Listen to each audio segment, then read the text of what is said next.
Hi there, my name is Sage. I'm a cozy content creator. Also, no one make fun of me, but this is how I like to eat my ramen.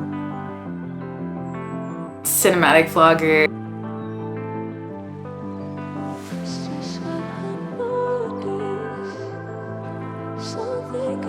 Fantasy book reader.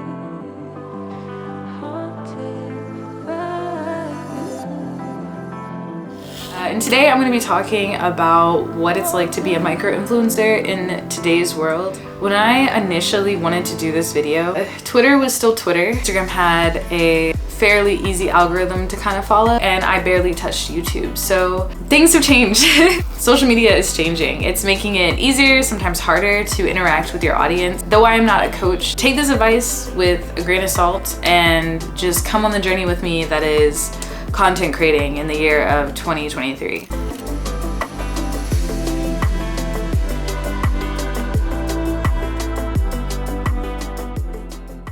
So I have a full video about my content creation journey getting to Twitch partner. So if streaming is something that you're interested in, you just want to know a little bit more about me as a whole and what it was like for me to get Twitch partner, go watch that video. It's going to be linked somewhere on this page. But the first thing that I want to talk about is really like my schedule as a content creator, and technically I am a micro influencer.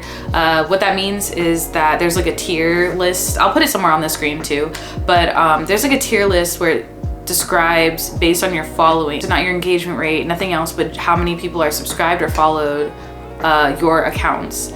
My followers are somewhere around 41,000 on all platforms, which is really good, and I'm very grateful and very excited. My weekly schedule really consists of trying to put out at least one YouTube video. Like, let me actually check. It's not perfect, okay? Before you go to my YouTube channel and like, wait a minute, Miss Thing. I have a Notion that has like all of my things, organized. So I'm able to see like what my content ideas are, when I'm supposed to have things recorded by, stuff like that. My week looks like, what it's supposed to look like is I'm supposed to post at least one YouTube video a week, edit a minimum of 2 reels, record 1 YouTube video a week, and then stream 3 times a week. So I am mainly a Twitch streamer and Instagram/YouTube content creator now. So I make a lot of lifestyle content, motivational content.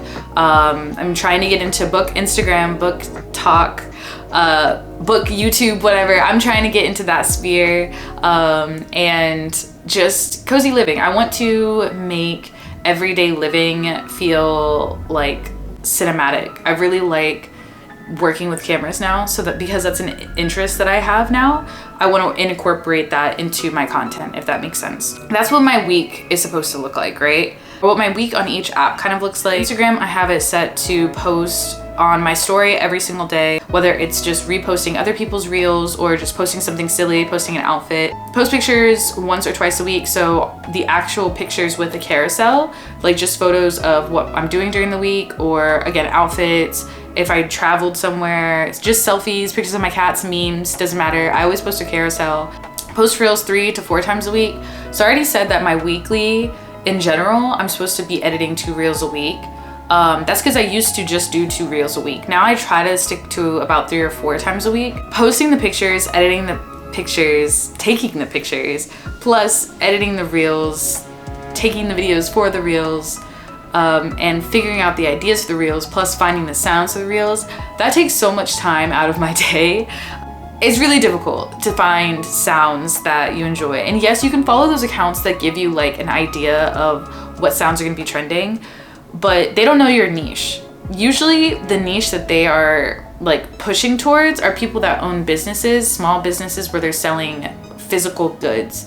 I'm not selling physical goods. I'm selling love yourself vibes. Yeah, so that's pretty much Instagram as a whole. So my week in Twitter, this is what my old schedule for Twitter used to be. Tweet 1 or 2 pictures a week. People get tired of seeing like a bunch of pictures every single day. So posting 1 to 2 pictures a week is perfectly fine. Tweet once or twice a day. Sponsored posts go out in the afternoon or the very early morning. If you post it in the morning, people have all day to look at it. People love being the first ones to see something. Also, arguably, you should be posting on Twitter when you go live. What's more effective, or what used to be more effective, is posting something, that you know is gonna get attention or traffic, and then changing your name on Twitter to incorporate that you are live so that people know that when they're interacting with your thing, it's in your name already. It says, oh, you're live. And I see you're live now. So I'm gonna retweet the video because the video is great. And then that gets more people to see that you're live versus posting just a link saying that you're live. For YouTube, I post, I literally have posts when I can. That is actually bonkers. Also repost my reels. So reposting your content or reusing your content that you already have for other platforms is genius. Everyone has been talking about it. Make sure that you do it. So everything that I edit with, or the only app that I actually use to edit with, including this video and all of my videos, I always use InShot, which is an app on the iPhone. But I use a little like reader thing, an SD card reader. I put an SD card in this side, okay? And then it shows up, all of my stuff shows up on my phone. You can actually import photos, you can import your videos. And then for thumbnails on YouTube, I use Photo P and I use that to edit on my thumbnails. I usually just take a really good photo and then I'll use Photo P to like mess around with it. But that's my YouTube. My first little bit of advice to y'all is to experiment really early on to figure out like what it is that you like to post about. Whether it's getting coffee or doing your work at the computer or reading a book, like romanticizing all of that feels great to me, and I feel like it adds a level of like connection with other people. Switching up your content is never a bad thing because in the long run, if people like you for you and not just because you play a certain game or not just because you give them a certain type of information, if they like you for you genuinely, it's because you have always been you in your content. Don't like lean into certain games or certain topics way too much because you are very unique and you are the best thing about your content. If you are not putting your personality first, if you're not showing people who you really are within your content, it's going to be really hard for them to connect with you when you inevitably want to switch to something else. So experiment and do the things that you want to do. And actually, I'll take back what I said about if it's like your first time going through things, no matter what size you are. If you have been content creating for 15 years, I think that's still a really good thing to do. You are doing amazing work. You got this. Still experiment and find things that you like to do. Never be stuck in one spot. Be genuine is another bit of advice I would give. Being genuine has not been easy, but it also hasn't been hard for me. I have a spicy brain and I am very neurodivergent, and I've never pretended to be anything but that. I'm very transparent when it comes to that. I'm very transparent when it comes to just like who I am as a person. And so you don't have to be so transparent that you're telling people every little bit about your relationship or every little bit about your family life or every little bit about like the thoughts you think at night, but you should be genuine enough to not pretend that you enjoy something that you don't. So if you are forcing yourself to play Stardew Valley and you don't even like Stardew Valley like that, why are you doing it? You're gonna be building a community off lies. You don't need to build a community off lies. You don't need to do something just so you can be successful if you're not actually enjoying it. If you're gonna be coming up with a persona, feed into that persona. Make sure that you like that persona.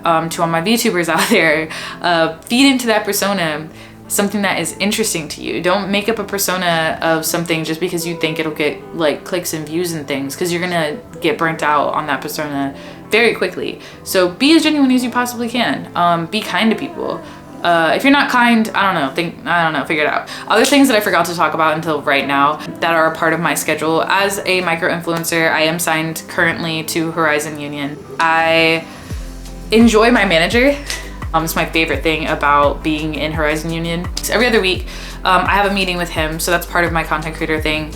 So that is pretty much my life as a micro-influencer right now. It has changed a lot in the amount of time that it's taking me to make this video. Elon has already announced that Twitter is no longer even gonna be called Twitter, it's gonna be called X. So I don't know what the world is coming to. I don't know where influencers are gonna be, content creators are gonna be in the next 2 years. I know what I'm gonna be doing, kind of work my way around the gaming industry on the inside instead of being on the content creator side. I wish all of you luck as well. I hope that things work out for all of us, because it's really hard out here. Don't be discouraged. If you are looking for information regarding contacting brands, getting brand deals and things like that. I'll link some help down in the description. I know that's probably what a lot of you are looking for, or some of you might be looking for, but to all my content creators, you got this. Keep your head up, you're doing a great job. Remember to be yourself, be kind to yourself, and be kind to others. I love y'all. See you guys in the next video. Bye.